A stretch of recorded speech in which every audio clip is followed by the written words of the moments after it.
Alléluia. Faly miarahaba asika indray ny tenako amin'izao fotoana zao ry vahoakan'Andriamanitra ary lehilahy mahery, ry vehivavy mahery manona ny fiadanan'ny Tompo amintsika tsirairay. Ary mino aho fa efa mamangy antsika rehetrarehetra Andriamanitra amin'izao fotoana zao. Rahalahy sy anabavy tianay misy no milaza satria ity fiangonana ity dia misy teny faminaniana isam-bolana. Fiangonana ECI izay tarihiny Dr Rina Mivady dia ny faminaniana amin'ity fiangonana ity ho an'izay efa mahafantatra moa dia efa mahafantatra, ary ho an'izay mbola tsy mahafantatra dia tonononay eto foana satria tianay ianareo hiaraka higoka pasoavana taminay. Ity volana ity dia volan'ny fatokiana, volan'ny fatokiana. Noho ny mahavolana fatokiana azy zay dia ho an'izay matoky an'Andriamanitra dia ho feno fahagagana ny fiainana. Rahalahy sy anabavy ho aminao anie zany. Ameny fahagagana amin'ny fiainanao Andriamanitra ary ampamirapiratra anambara ny famarinana eo amin'ny tavanao izy sy amin'ny mombanao manontolo. Halleluia. Voalohany dia isaorany io Andriamanitra lehibe io satria mantsy izy no mahatoky voalohany, zay vao manarakaraka tsika zany. Matoky izy isan'andro isan'andro, isan'andro tsy miova misy ny fatokiana dia mendrika isaorana izy. Ary noho ny fatokiana dia nomeny fatokisana indray ny tenako hitondra ny teniny eto indray androany, hitondra fampahirezana ho anao, hitondra fananganana ho anao. Rahalahy sy anabavy izy no iseho eto androany amin'ny alalan'ny fanahy masina, iza dia fitaovany ihany. Makasitraka azy ary izy ny ten'Andriamanitra hoe aza ho an'izay tokony homena an'izany aza zany dia azaina eto akasitrahana koa ny mpanompony izay manome atsehatra, mbola manome fatokisana hitondra ny ten'Andriamanitra miditra sehatra, mivelatra amin'ny asan'ny fanompoana indray ato amin'ity ministera nampitondrain'Andriamanitra n'izy ireo ity. Dia Dr Rina Mivady zany izay lehilahy maherinay ato ray aman-drenina ato ray ara-pinoana ato mahery be mampianatra, manangana dia tain'Andriamanitra manokana izy ireo. Halleluia. Tsara ny Andriamanitra antsika. Ny lohatenintsika androany dia ny hoe matokia an'Andriamanitra. Volana fatokiana ity volana ity fa ny lohatenintsika androany dia hoe matokia an'Andriamanitra. Rahalahy sy anabavy, ny fatokiana an'Andriamanitra dia fahagagana. Ka eto dia izara fampahirezana anankiroa androany. Ampahery misy amin'ny alalan'ny tenin'Andriamanitra, amin'ny alalan'ny asany fanamasina tanatiko androany.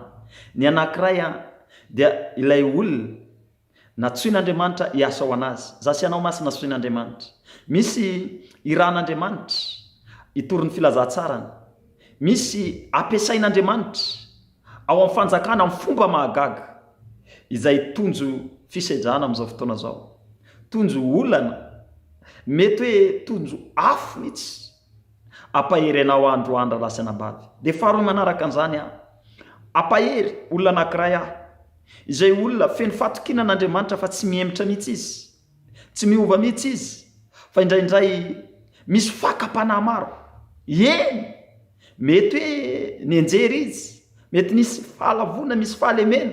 Ampahery anao androany amin'ny alalan'ny tenin'Andriamanitra, amin'ny alalan'ny fanahy masina, fa tsy ho disan-jara ianao androany rahalahy sy anabavy. Eto ampiandohana ihany koa dia manasa antsika rahalahy sy anabavy, manasa antsika hipartazy an'ity live ity. Be dia be ny miantso, be dia be ny mijoro vavolombelona fa vangin'Andriamanitra izy ireo. Be dia be no afaka sitrana, miova ny fiainany, mahazo fampianarana amin'ny alalan'izao live ataosika zao. Tsy voatery hoe ny mandeha anam-piangonana ihany no nahazo fampianarana, fa misy anie anandafy, any ivelana marana ambanivohitra mila an'izao. Partageo tamin'ny alalan'iza zany, tamin'ny alalan'ny partazinao. Mino fa samby partazy daholo tsika satria dia namonjen'Andriamanitra olona be dia be zany. Andao asika amaky ten'Andriamanitra anankiray alohantsika hivavaky. Hoy izy ny ten'Andriamanitra tamin'ny Salamo 37. Vakisika amin'ny 14 ka hatramin'ny 1 amin'ny anaran'i Jesosy. Ary miravoravo amin'i Jehovah ianao dia omena anao izay iriny fonao, akina am Jehova ny lalanao ary matoky azy fa ataony tanteraky, ary ampiseho ny fahamarinanao tahaka ny mazava izy, ary ny rariny ho anao tahaka ny mitatao vovonana. Raha lasy anabavy zany tenin'Andriamanitra, miravoravo ao izy am Jehova dia omeny anao zay iriny fonao. Andao sika iravoravo androany tiako misy anao angetaeta misy am'izao fotoana zao mba andrayany zany tenin'Andriamanitra zany anao io teny io matona tsoinety anao, ary ho an'ny hafa koa matona atao hoe ipartage anao. Tsisy hodisan-jara zany tsika androany ho an'izay matoky an'Andriamanitra androany, satria mihina fa anao io anatin'izany dia ho lavorary ny dianao raha lasy anabavy, ho ataony mazava ny fahamarinanao, satria no hamarinan'Andriamanitra ianao ny fahamarinan'Andriamanitra ho an'ny olona mahatoky azy ho hitanao eto izay fanazavana ho ety ny fanahy masina amin'ny alalaka androany dia ho falifaly ho ravoravo amin'Andriamanitra ianao, isy fitsanganana, isy hery vaovao anao. Ndao ary sika ivavaka am'izao fotoana zao ametraka n'ity fotoana ty amin'Andriamanitra mba izy no ampitenena eto izy nitsidika anao amin'ny alalan'ny fanany, amin'ny alalan'ny teniny izy ny anangana anao sy ny akonanao. Asandratarany feotsika am'izao fotoana zao miravoravoanao am'vavaka ataonao. Raha eo amin'ny anaran'i Jesosy dia misaotra tsy mankalaza anao raiko, manome voninahitra anao ny amin'ny fahasaranao. Andriamanitra mendrika ianao, misaotra tompony amin'ny fatokianao satria dia ianao ny mahatoky voalohany, ianao nanome fatokisana anay, ary zay dia tena mahatoky anao satria ianao tsy miova, mahatoky isan'andro isan'andro anao. Makasitraka anao tompony tenako, indrindraindrindra mbola nomenao tsehatra indray ahafahako mitondra ny teninao eto androany. Tompo vangio amin'ny alalan'ny fananao masina zay tsiraray, ary aoka ny fanatrehanao no anjaka eto, ary atsapan'izany fanatrehanao zany zahay Andriamanitra. Tompo niza manamely tena, niza Andriamanitra meloka, niza Andriamanitra nanao fadisona eto am'izorony banga ho anay. Diso zahay ary mamindrafo aminay ianao, mifona aminao zahay Andriamanitra mba hahita ny tavanao zay amin'ny alalan'izao rozom-bavaka zao, satria izy ny teninao hoe ny elikao, ny elikay mihitsy no tsy ahitanay ny tavanao. Jesosy malalo, aoka esora aminay zany eloka zany tanterao Andriamanitra ny teninao, raha ny ranao izy izy ianao no manadio anay dia madio tokoa zahay. Miantso ny ranao zahay anadio anay tsiraray am'izao fotoana zao. Dia misaotra Tompo, ara-tolotra io anao ny momba anay manontolo anjakao tanteraky misy Tompo andray an'izao afatrao zao. Misaotra ray, ary ny teninao no tenenina eto, ny anaranao dia mahery, ny ranao dia mahagaga, ary tononinay zany ninina sakasakana blokazy eto ambaranay ny am'izany anaranao zany, fa tsy anakery tsy anapahefana aminay zany Andriamanitra. Amin'ny anaran'i Jesosy, todoka amin'ny zanakao am'izao fotoana zao Andriamanitra, iteny fa ho ambinin'izy ireo. Raha lasy anabavy miteny am'izao fotoana zao amin'ny mahazanak'Andriamanitra tahaka anao ianao dia ho ambinin'Andriamanitra anao amin'ity fotoana ty.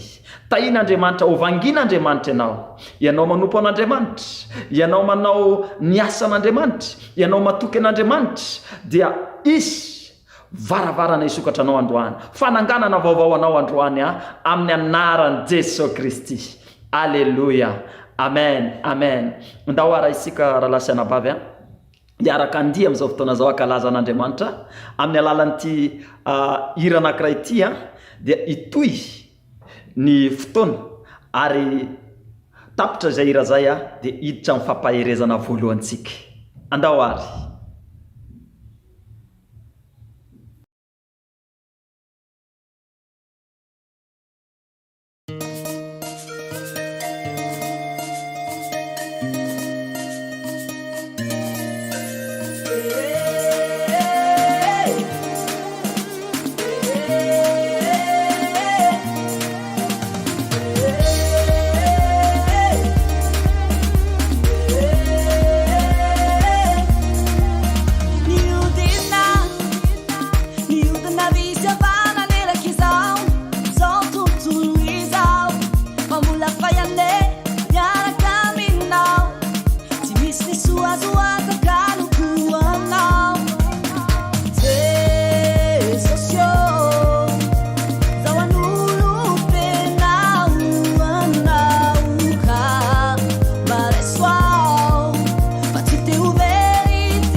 Alleluia.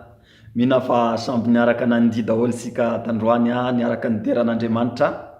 Araka ny efa voalaza eto foana moa raha lasanabavy ny ata amin'ny fanjakan'Andriamanitra dia tsy mandehandeha ho azy rehefa misy nidia dia misy antony ao ary misy vokatra ho an'olona mandihy ho an'Andriamanitra. Mina fa ho anao nandihy sy nideran'Andriamanitra tamin'ny nira iny teo dia ho totoso aminao anie nataony Paoly sy Silasy tamin'izany fotoana zany. Nideran'Andriamanitra sy nivavaka izy ireo dia tapatapako izy ny rozim-by ary nisy varavara ny sokatra tao. Tononika aminao amin'ny anaran'i Jesosy ninina rozy, ninina fatipatitra mamatitra anao ka tsy ahatonga ny tenin'Andriamanitra nanatinao androany dia ravana zany amin'ny anaran'i Jesosy tapaka zany ary sokafa ho anao ny varavara ny lanitra amin'izao fotoana zao misy sokatra ny lanitra ho anao. Eny ny tenin'Andriamanitra dia ilatsaka aminao androany ary amokatra amin'ny anaran'i Jesosy Kristy. Alleluia. Alleluia. Ozy izy isy varavarana tsara isokatra ho anao amin'ity androandroany ity. Araka ny efa nampilazaiko tery mialoha teo raha lasanabavy ity volana ity dia volan'ny fatokina ato amin'ny fiangonana ECI. Dia asainay mihitsy ianao hoentinay mihitsy ianao hiditra amin'izany fahasoavana zany. Ary ny lohatenitsika androany dia ny hoe matokia an'Andriamanitra. Ary efa nambarako tery ampiandoany fampahirezana anankiroa fohy no hoentiko eto androany. Fampahirezana ho an'olona anankiray manao ny asan'Andriamanitra. Fampahirezana ho an'olona anankiray manao ny asan'Andriamanitra. Na fitoriana teny io, na fitondrana ny asan'Andriamanitra io, indrindrandrindra ny mbola hoe zaza vao, eny na dia efa tranaina koa ary izay tratra ny sedra mafy, izay sedra mety tsy apoizinao, tratra ny afo somary mafimafy satria dorana ianao mba hahatonga anao tahaka ny volamena, angirana mafy mihitsy, angirana tsara mihitsy. Mety koa ianao hoe mety efa misy fahalemenao koa na lavo koa ary dia anangana anao Andriamanitra. Ampaherenao ary lasanabavy fa ity tantara anankiray hoentiko aminao voalohany ity dia tantarana lehilahy tena natoky indrindra teto tany. Izy ny matoky indrindra ary mandrakizay ny fatokiny dia tsy iza zany fa Jesosy Kristy. Ilay Andriamanitra avy anan-danitra izay tonga teto tany, tonga nofo, natoky io lehilahy io, natoky izy. Raha lasanabavy rehefa nitoro ny filazantsaraan'Andriamanitra izy dia nisy fanenjehana zany, mamaivay ane zany, nisy fanaratsiana, rorana opaina. Ary ity ny mahatsikaiky kely raha lasanabavy. Mety am'Andriamanitra ny Jesosy angamba efa fantany zay, fa raha misika olombelona le izy na dia efa voasoratra ato amin'ny tenin'Andriamanitra ary indraindray ianao tsy apoizinao zany. Ny eo akaikinao eo ihany no mety hisedrananao, mety ny eo akaikinao eo ihany no manaratsy ianao io ny eo akaikinao eo ihany no manambanimbany ianao rehefa manao ny fanompoan'Andriamanitra ianao. Matetika matsy raha lasanabavy antsika nandeha tany amin'izao tontolo zao taloha vao natsoin'Andriamanitra tapoky ho ampiasaina ao amin'ny fanjakana, atsoina anao ny asany. Tsy fantako izay asa ampanaovan'Andriamanitra anao ato amin'ny fanjakana, fa rehefa manao asan'Andriamanitra anao dehibe ny manenjika satria fantany ianao fa oloany. Mety avy amin'ny fahavalo zany raha lasanabavy fa hoy izy za teo koa mety fanefena ho anao koa satria hoy izy tenin'Andriamanitra hoe ny zavatra rehetra dia miara-miasa izay ahasoa an'izay tian'Andriamanitra. Ianao io zany tian'Andriamanitra zany. Hoy izy za teo hoe Jesosy nalaiko ohatra eto, natoky izy, nanao ny asan'Andriamanitra, nanao ny sitrapon'Andriamanitra izy, tsy niemitra io lehilahy io. Ilay Andriamanitra tsika mpanjaka ny mpanjaka izy mbola teto tany. Fa zao raha lasanabavy aza kivy ianao, aza ketraka ianao manao asan'Andriamanitra. Mety efa mitondra fiangonana ianao, mitantana andraikitra maro samihafa ianao, misy fanenjena, misy fanaratsiratsiana, misy olana, mety olana arabola koa, mety tsy fantako izay mahazo anao any. Fa zao fotsiny ampahirezako anao androany tamin'ilay tompontsika, ny akohonana eo akaikiny mihitsy no ny teny hoe efa verisaina izy. Verisaina ara nataony an Jesosy. Jesosy nataony an'io raha lasanabavy raha zany mamaky ny teny hoe tantara ihany izy zany Jesosy fa zao fampahirezana ho atsika le izy. Jesosy anefa efa fatany reniny misy tamin'izany fotoana zany, anjely ny teny taminazy, Andriamanitra naniraka hoe ianao dia hitohy zaza ianao ary io zazaka nateraka ao io dia zao dia zao dia zao dia zao ny anarany.